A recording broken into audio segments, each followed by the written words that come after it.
Welcome on in, guys. Tobin here with you. Thank you for checking out the channel. Hope everybody's doing fantastic out there. If you guys could subscribe, that'd be great. Watch the Tobin and Leroy show weekdays from 10 a.m. to 2 p.m. And you guys can get involved in the shenanigans there. We're available on the WQAM YouTube page and Twitch page, Miami 560 WQAM. Towards the end of the show, got a little bit of breaking heat news as Haywood Highsmith is coming back to the Miami Heat on a 2-year deal worth $11 million, according to multiple reports. First broken by Adrian Wojnarowski. Got the Woj bomb on my phone in the middle of that, and then some details coming in afterwards. The Miami Heat, according to the Miami Herald, are bringing it back on a 2-year deal. No team or player option. That was the first thing I was interested in with this particular deal, because I was like, is he going to reset and go back into free agency next year? No. Going back straight up 2-year deal, $11 million guaranteed. And it has been put out there, like his agent was very open to the fact that he did want to stick with Miami, but apparently, according to Barry Jackson, there hadn't really been any movement or offer from Miami up until the last couple of days when the whole DeMar DeRozan thing went up in smoke. I know that everybody's kind of into the parts where they're like, hey, I don't want to run it back. Hey, I want different things. Haywood Highsmith is a good piece for this Miami Heat team to have. Like, you need guys who can go defend on the wing in the playoffs. He's very, very good at that. He's had a lot of success in his career defending Jason Tatum. He has very quick hands. He's done a lot of work to improve his shot and his offensive game. We've seen in a lot of games where, some guys can get a little bit bright and a little bit tight with the cheeks. Haywood Highsmith can shine through. So I like, bringing back Haywood Highsmith on a reasonable deal like that, for me, was absolutely a no-brainer if the Miami Heat were able to make that happen. I think, if anything, you probably would have been looking at this team if they lost Haywood Highsmith and thinking to yourself, well, in these situations, what do they do? Who do they throw at these guys? Because are your only plus defenders on the team at that point are going to be Jimmy Butler and Bam Adebayo? Is that it? Because everybody else on the team, not exactly defensive stalwarts to throw out. You don't have a guy necessarily on the team that can do what Haywood can do, and really just a role like a specialist who can do that. So it was interesting. There was some nuggets from Barry on this, Barry Jackson of the Miami Herald, that had said he had been offered minimum deals by the Milwaukee Bucks and the Phoenix Suns. But I think the most interesting nugget that came from this, from Barry, was that Damian Lillard called and lobbied to Haywood Highsmith to try and get him to Milwaukee. And I got to say, as an aside, Dame, what the hell, dude?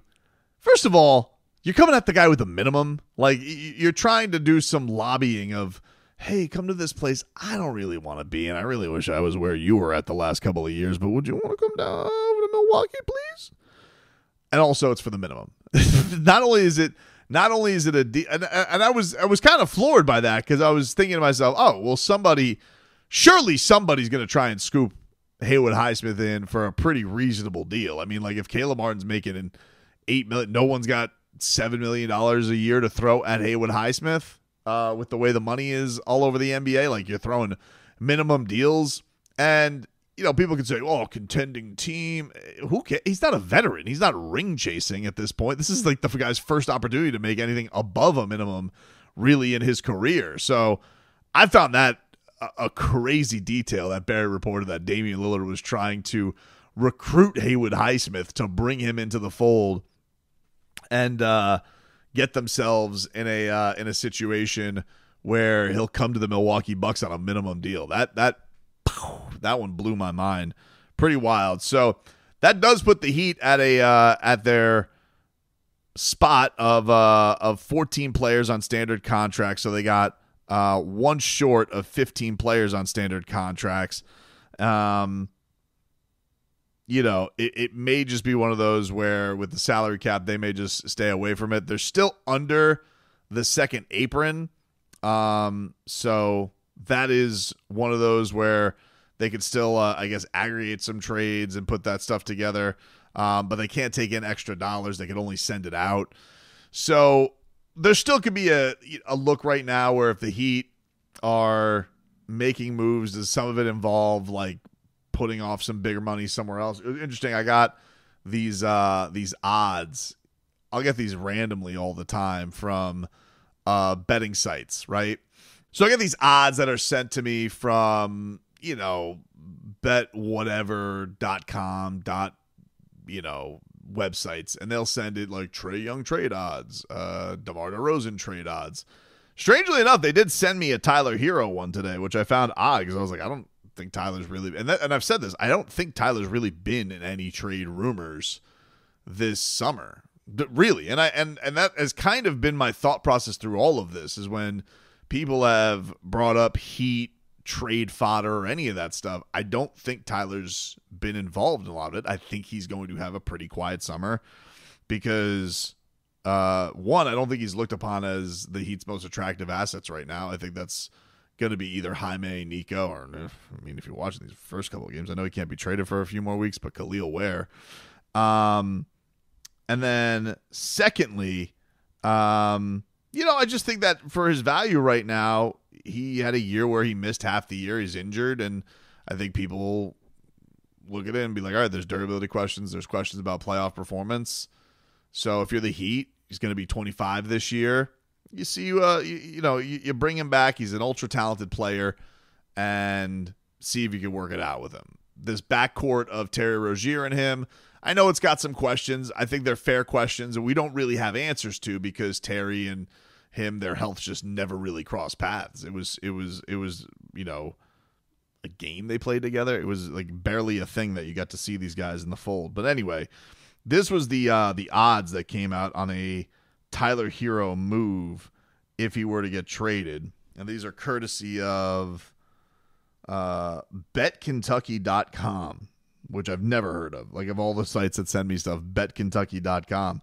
I guess they just wanted some wildcat action. But their odds that they placed, Tyler Hero to stay with the Heat is the favorite, minus 200. Teams that he could go to, the favorite, Chicago, plus 800. Utah at plus 1,000. New Orleans at plus 1,750. And then the Cavaliers and the Nets at plus 2,500 apiece, which isn't going to happen. There's nothing really on that roster that Miami's going to deal for. Obviously, the Ingram stuff, the Larry Markkinen thing, if that becomes a thing, which I don't think is going to be a thing. And then I suppose Chicago, like if basically just doing a salary dump for assets or a Levine deal, maybe that'd be something. But that was interesting. I hadn't seen like really any. Usually these things don't come out unless there's something out there. And it just said one of the NBA's most versatile guards is on the cusp of moving on to a new team. I'm like, where? I haven't seen anything like that.